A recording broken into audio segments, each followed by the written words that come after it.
In this video, as part of our database driven LED scoreboard software, I just want to talk a little bit about the timing options that are available. So in the first instance, if you're simply just wanting to display an area like down in here, which has got a team, in this particular case a country, score and a time, then it's pretty straightforward. So simply what we need to do is enter in this area here how long is the game, or the part of the game that you're going to count down to. So in this particular case here, we've entered in 1 hour, 0 minutes, 0 seconds. Now for this to automatically count down, we have to do just to actually tell it to count down, and so in this particular case we simply go up to the tools bar of the menu, drop down to macro, go to macros here, and now simply go on the run command, and now you can see automatically that it's now counting down and will go down to 0, 0, 0, 0, 0, 0. End of the match.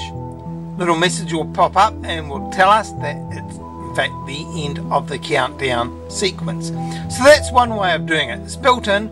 Now if we actually went across to one of the other menu display screen templates that we have, we'll lose that, so we won't be able to actually come back and display that in real time. So this is ideal when you're simply just going to display it exactly like this throughout the entire match.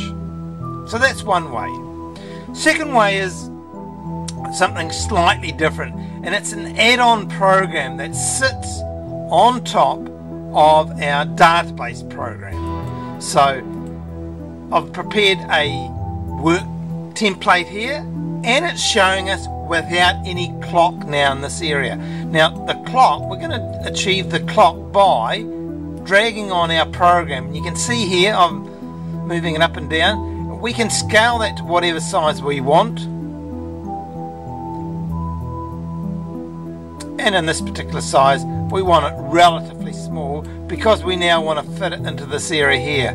We've set it to transparent, so we've got red text on a transparent black background, and simply what we would then do is just drag it up into here,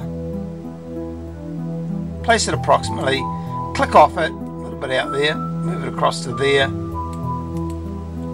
and now it's going to be reading 00 as the time clock down starts. So we can actually do this a number of ways. We can actually go through now. We've got a number of options here that we can actually set. Drops down even further into more menu options here. So now you can see here it's now reading 60. Now we can assign keyboard commands for start and stop and so forth, and so I'm going to now press one of the hotkeys I've assigned. That's now going to start counting down, and we'll go through to reach 0. Now when it comes to 0, what we're able to do is actually trigger that to cause a audio file to play. So it could be the end of game message, it could be a horn, or whatever the situation might be. We can stop the clock by simply pressing another keyboard command, and we've now resorted back to 0. Match is now restarting, or starting for the first time. Again, we could set that again. So we can now set that time to be whatever it would be for your particular match in the menu, obviously before the game would start.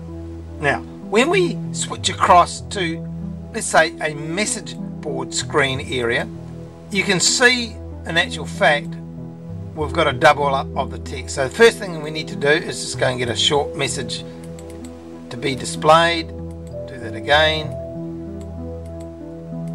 and you can see that the clock is over, sitting over the top. Now we have to move that out of the way. Plays out the message, displays that on the screen, go back to here, and now we'd have to move it back into place. Now you might actually do that moving so it's not seen on the screen off screen. That is, you'd use a switch that will disconnect the output to the screen, or simply turn the controller off, adjust the placement of the clock, and then switch it back on. So that's what I wanted to share about the timing function. So there's a few options and a few different ways of achieving that for your particular event. Thanks for watching this video. If you found it useful, helpful, and have a need for scoreboard display technology, we look forward to hearing from you. Thanks a lot.